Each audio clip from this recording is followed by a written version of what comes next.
How do you remove cured epoxy resin? If you have ever faced the challenge of removing cured epoxy resin, you know it can be quite a task. But fear not, because I am here to guide you through the process step by step.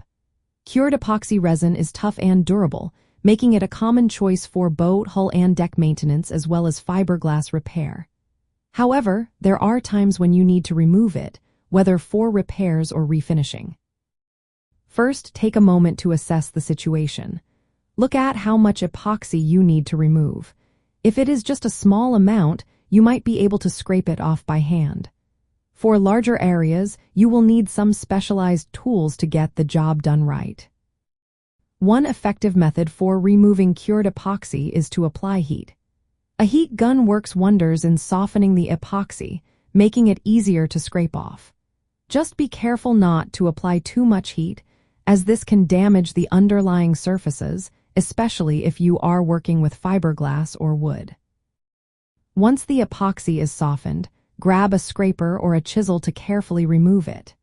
If you need more precision, a razor blade can be useful, but make sure to avoid scratching the surface beneath the epoxy.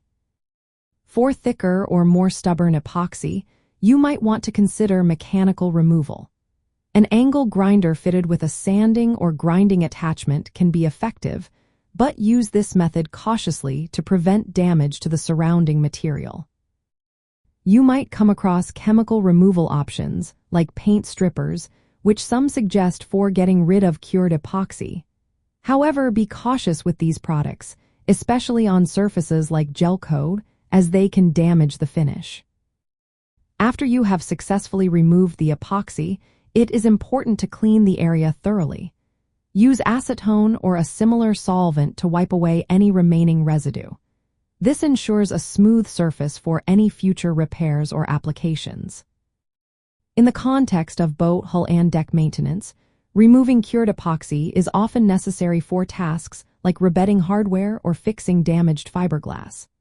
Always work carefully to avoid damaging surrounding surfaces, and consider using masking tape to protect areas from epoxy spills during application. With these steps, you can tackle the challenge of removing cured epoxy resin with confidence.